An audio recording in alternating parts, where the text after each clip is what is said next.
নমস্কাৰ এই মুহূৰ্তত আহি পৰিছে ৰাতিপুৱাৰ কেইবাটাও গুৰুত্বপূৰ্ণ খবৰ। আজি হৈছে 11 মে। দেশৰ লাখ লাখ মহিলাৰ একাউণ্টত মুখ্যমন্ত্ৰী ডক্টৰ হিমন্ত বিশ্ব শৰ্মাই 2000 কোটি টকা প্ৰদান কৰিছে। আপোনাৰ একাউণ্টত আপুনি টকাটো পাইছে নে নাই? যিসকল মহিলাই অৰুণোদয় টকা পোৱা নাই সেইসকল ব্যক্তিৰ কৰিব লাগিব কেইবাটাও গুৰুত্বপূৰ্ণ কাম, অন্যথা অৰুণোদয় আঁচনিৰ টকা আপোনাৰ একাউণ্টত আপুনি নাপাব। অতি শীঘ্ৰে দেশৰ কোটি কোটি কৃষকৰ একাউণ্টত PM কিষাণৰ 20 নম্বৰ কিস্তিৰ টকা প্ৰদান কৰা হ'ব। লগতে ৰেচন কাৰ্ডক লৈ কেইবাটাও নতুন নিয়ম সলনি হৈছে। যদি আপোনাৰ ৰেচন কাৰ্ড আছে তেনে ক্ষেত্ৰত আপোনাৰ বাবে ভিডিঅ'টো খুবেই গুৰুত্বপূৰ্ণ হ'ব। লগতে লাখ লাখ যিসকল ব্যক্তি চৰকাৰী ঘৰ পোৱা নাই সেইসকল ব্যক্তিক প্ৰদান কৰিব চৰকাৰী ঘৰ। নতুনকৈ জিঅ' টেকিং কৰাৰ বাবে আহ্বান জনাইছে মুখ্যমন্ত্ৰী ডক্টৰ হিমন্ত বিশ্ব শৰ্মাই। লগতে কেইবাটাও ৰাজনৈতিক খবৰৰ লগতে অৰাজনৈতিক খবৰ যুগুত কৰা হৈছে। আজিৰ দিনটোত গোটেই অসম তথা ভাৰতৰ বিভিন্ন প্ৰান্তৰ পৰা যুগুত হৈছে কেইবাটাও ডাঙৰ খবৰ। এনেবোৰ খবৰ নিতৌ পাই থাকিবলৈ চেনেলটি সাবস্ক্ৰাইব কৰি ভিডিঅ'ত এটা লাইক কৰিবলৈ নাপাহৰিব। আজিৰ আমাৰ প্ৰথম খুবেই গুৰুত্বপূৰ্ণ খবৰ হৈছে অসমবাসীৰ বাবে এটা ডাঙৰ খবৰ।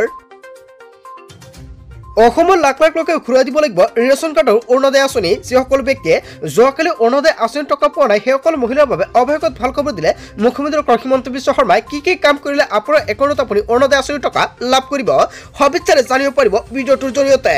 লাখ লাখ লোকে ঘূৰাই দিব লাগিব ৰেচন কাৰ্ড আৰু অৰুণোদয়। চৰকাৰে আৰম্ভ কৰিব জোৰদাৰ অভিযান। পৰিয়ালত 5 জন সদস্য থাকিলেহে ৰেচন কাৰ্ডৰ অৰুণোদয় আঁচনিৰ সুবিধা আপুনি লাভ কৰিব। অন্যথা যদি আপোনাৰ অৰুণোদয় আছে আপোনাৰ নামটো কৰ্তন কৰা হ'ব। বহুতো অৰুণোদয়ৰ হিতাধিকাৰীৰ নাম কৰ্তন কৰিছে চৰকাৰে। অৱশ্যে নিঃসন্তান দৰিদ্ৰ পৰিয়ালে লাভ কৰিব ৰেচন কাৰ্ডৰ সুবিধা। বহু লোকে এঘৰতে ৰাখি থৈছে 2 পৰা 3খন ৰেচন কাৰ্ড আৰু তেওঁলোকে ঘূৰাই দিব লাগিব ৰেচন কাৰ্ড। ঘৰতে সদস্য কম কিন্তু 2 পৰা 3খন ৰেচন কাৰ্ড ৰাখি থৈছে। সেইসকল ব্যক্তিৰ বাবে এটা বেয়া খবৰ আহি পৰিছে।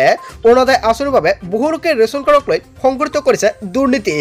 পৰিয়ালৰ পৰা বিচ্ছিন্ন কৰি লৈছে ৰেচন কাৰ্ড। গোৱালপাৰা, ধুবুৰী, হাইলাকান্দি আদি অঞ্চলত ধৰা পৰিছে বহু বিসংগতি। অৰুণোদয় আৰু চৰকাৰী ঘৰৰ বাবে সুকীয়াকৈ ৰেচন কাৰ্ড লোৱাৰ অভিযোগ উত্থাপিত হৈছে। ৰেচন কাৰ্ডক লৈ শীঘ্ৰে চলিব তদন্ত অভিযান। ৰেচন কাৰ্ড পাবলৈ 2 লাখ টকাতকৈ কম আয়ৰ হ'ব লাগিব। তেনে ক্ষেত্ৰত আপুনি নতুন ৰেচন কাৰ্ডৰ বাবে আবেদন কৰিব পাৰিব। বিসংগতি ধৰা পৰিলে বিপদ নিশ্চিত। লাখ লাখ লোকে ঘূৰাই দিব লাগিব ৰেচন কাৰ্ডৰ অৰুণোদয় আঁচনি। হয় বন্ধু বান্ধৱীসকল, অৱশেষত পঞ্চায়ত নিৰ্বাচন শেষ হ'ল। এতিয়া অতি শীঘ্ৰে চৰকাৰে এই অভিযান প্ৰক্ৰিয়া আৰম্ভ কৰিব।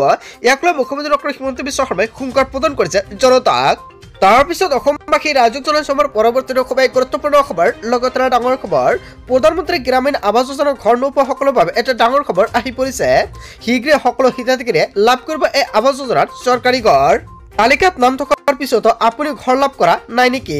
অথবা একাউণ্টত ধন জমা হোৱা নাই নেকি? আপোনাৰ সকলো যোগ্য দৰিদ্ৰ হিতাধিকাৰীয়ে ঘৰ পোৱাটো নিশ্চিত কৰিছে চৰকাৰে। ইয়াৰ বাবে কোনো মধ্যভোগীয়ে ঘৰ কৰ্তন বা ধন সৰলকি কৰিব নোৱাৰিব। PM-AYJকে ধৰি গ্ৰামোন্নয়নৰ সকলো আঁচনিৰ বাবে এতিয়া বাধ্যতামূলক ABPS। ধন লাভৰ বাবে DBTৰ জৰিয়তে একত্ৰিত কৰি ABPS নিশ্চিত কৰে ধন জমা হোৱাটো।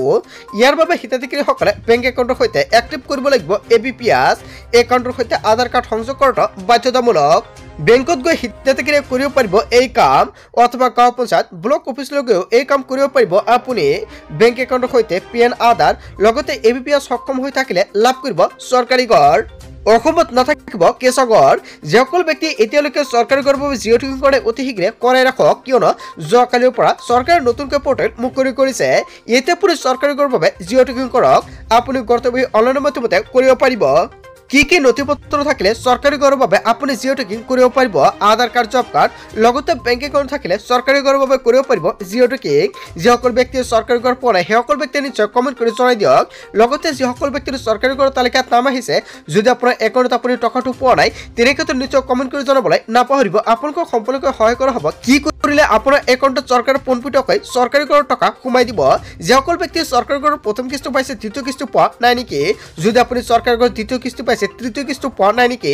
এনেকুৱা সমস্যা হৈ থাকিলে নিশ্চয় আপুনি জনাব পাৰে। তাৰপিছত অসমবাসী ৰাজক জনাইছো আমাৰ পৰৱৰ্তী খুবেই গুৰুত্বপূৰ্ণ খবৰ। লগতে ডাঙৰ খবৰ, ৰাজ্যৰ মহিলাসকলক স্বাৱলম্বী কৰি তুলিবলৈ 5খন অভিলেখী আঁচনিৰ কথা ঘোষণা কৰিছে অসমৰ মুখ্যমন্ত্ৰী ডক্টৰ হিমন্ত বিশ্ব শৰ্মাই। শিপিনীৰ পৰা আৰম্ভ কৰি হস্তশিল্পৰ লগত জড়িত মহিলা, টেইলিঙৰ লগত জড়িত মহিলাৰ বাবে এই আঁচনি ঘোষণা কৰিছে। কন্যা শিশুৰ ভৱিষ্যত শৈক্ষিক জীৱন সুৰক্ষিত কৰিবলৈ আছে বহুতো সুবিধা। শনিবাৰ নাৰী আঁচনি, সুকন্যা সমৃদ্ধি যোজনা, বিনামূলীয়াকৈ চিলাই মেচিন আঁচনি, অসম অৰুণোদয় আঁচনি আৰু প্ৰধানমন্ত্ৰী উজ্জ্বলা যোজনা। এই 5 আঁচনিৰ জৰিয়তে সামৰি লোৱা হয় যোগ্য হিতাধিকাৰীক। মহিলাৰ সৰ্বাংগীন উন্নয়নৰ বাবে এই আঁচনিৰ সুবিধাৰ বাবে কিদৰে যোগাযোগ কৰিব আপুনি?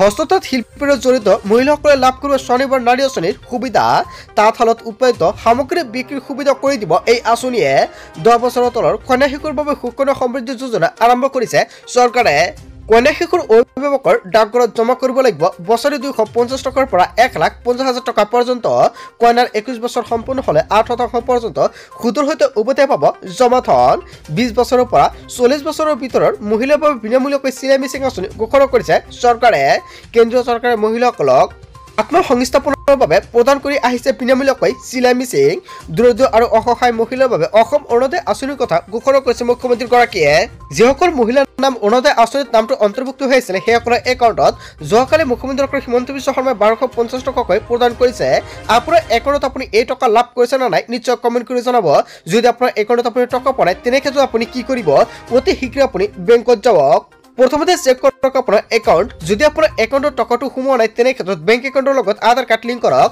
লগতে পান কাৰ্ডৰ লিংক কৰিব লাগিব আৰু পান কাৰ্ডৰ লগত আধাৰ কাৰ্ড লিংক কৰক অন্যথা কিন্তু আপোনাৰ একাউণ্টত আপুনি টকা নাপাব লগতে অৰুণোদয়ৰ সকলো হিতাধিকাৰী ডিবিটি লিংক কৰিব লাগিব পৰিয়ালৰ বাৰ্ষিক উপাৰ্জন 2 লাখ টকাৰ ভিতৰত হলে কৰিব পাৰিব আপুনি অৰুণোদয়ৰ বাবে আবেদন এই আঁচনিৰ জৰিয়তে ৰাজ্যৰ মহিলাসকলে লাভ কৰিব প্ৰত্যেক মাহতে 1250 টকাকৈ গৃহহীনসকলক সহায় হোৱাকৈ প্ৰধানমন্ত্ৰী উজ্জ্বলা যোজনা আৰম্ভ কৰিছে এই আঁচনিৰ জৰিয়তে লাভ কৰিব আৰ্থিকভাৱে দৰিদ্ৰ মহিলাসকলৰ বাবে ৰাজহুত গেছ চিলিণ্ডাৰ যদি আপোনাৰ ৰেচন কাৰ্ড আছে তেনে ক্ষেত্ৰত এই 5টা সুবিধা জনতাই লাভ কৰিব এই 5টা সুবিধাৰ ভিতৰত কোনটো সুবিধা আপোনাৰ নাই নিশ্চয় কমেণ্ট কৰি জনাব আপোনালোকক সম্পূৰ্ণকৈ সহায় কৰা হ'ব আপুনি কেনেকৈ কোনটো আঁচনিৰ বাবে ক'ত গৈ আপোনালোকৰ নথিপত্ৰ জমা দিব লাগিব বা ক'ত গৈ যোগাযোগ কৰিব লাগিব অসমবাসী ৰাজ্যখনৰ সময়ৰ পৰৱৰ্তী খুবেই গুৰুত্বপূৰ্ণ খবৰ লগতে ডাঙৰ খবৰ পঞ্চায়ত নিৰ্বাচনক লৈ মুখ্যমন্ত্ৰী ডক্টৰ হিমন্ত বিশ্ব শৰ্মাৰ বৃহৎ ঘোষণা কিছু সময় পিছতে আৰম্ভ হ'ব পঞ্চায়ত নিৰ্বাচনৰ ফলাফল হয় বন্ধু-বান্ধৱীসকল অৱশেষত কিছু সময় পিছতে ভোট গণনা আৰম্ভ হ'ব আৰু আপোনালোকৰ সন্ধিয়াৰ আগতে ৰিজাল্টটো প্ৰকাশ পাব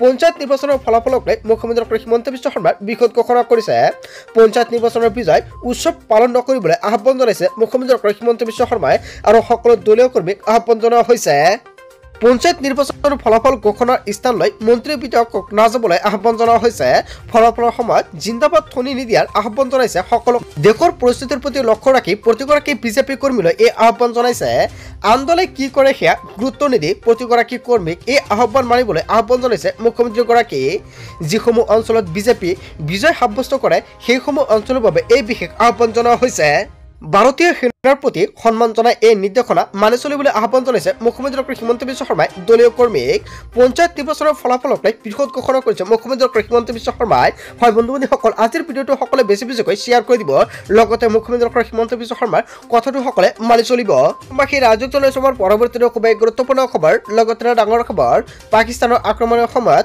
আমি সকলোৱে একত্ৰিত হ'ব লাগিব মুখ্যমন্ত্ৰী ডক্টৰ হিমন্ত বিশ্ব শৰ্মাই ডাঙৰ মন্তব্য কৰিছে জনতাৰ বাবে মন্দিৰ মছজিদ সকলোৱে হ'ব লাগিব সামাজিকভাৱে সকলোৰে লগত মিলি থাকিব লাগিব আমি আমাৰ অঞ্চলৰ সকলো ধৰ্মীয় লোকসকলৰ লগত সম্পৰ্ক ভাল কৰিব লাগিব হিন্দু মুছলমান খ্ৰীষ্টান সকলো একত্ৰিত হ'ব লাগিব সকলো ধৰ্মৰ মানুহৰ লগত এটা ভাল সম্পৰ্ক ৰাখিব লাগিব যুদ্ধকালীন সময়ত মুখ্যমন্ত্ৰী ডক্টৰ হিমন্ত বিশ্ব শৰ্মাৰ বৃহৎ ঘোষণা হয় বন্ধু-বান্ধৱীসকল এখন ডাঙৰ মন্তব্য কৰিছে মুখ্যমন্ত্ৰী ডক্টৰ হিমন্ত বিশ্ব শৰ্মাই বাকী ৰাজ্যখনৰ সময়ৰ পৰৱৰ্তী খুবেই গুৰুত্বপূৰ্ণ খবৰ লগতে ডাঙৰ খবৰ অসমৰ মুখ্যমন্ত্ৰী ডক্টৰ হিমন্ত বিশ্ব শৰ্মাই যোৱা 4 বছৰত কি কৰিছে অভিযোগত নতুন তাৰিখ ঘোষণা কৰিছে মুখ্যমন্ত্ৰী ডক্টৰ হিমন্ত বিশ্ব শৰ্মাই আৰু কি কাম কৰিছে ইয়াৰ সম্পৰ্কে উল্লেখ কৰিছে কৃষক কল্যাণ আৰু ভূমি সংস্কৰণলৈ কেইবাটাও গুৰুত্বপূৰ্ণ মন্তব্য কৰিছে এক নম্বৰত উল্লেখ কৰিছে অসমৰ মুখ্যমন্ত্ৰী ডক্টৰ হিমন্ত বিশ্ব শৰ্মাই মিছন বসুন্ধৰাৰ জৰিয়তে সৰ্ববৃহৎ ভূমি সংস্কৰণ কেৱল ইয়াই নহয় 2 নম্বৰত উল্লেখ কৰিছে জনজাতীয় আৰু ঐতিহ্য ব্লেড আৰু ব্লকৰ জৰিয়তে সুৰক্ষিত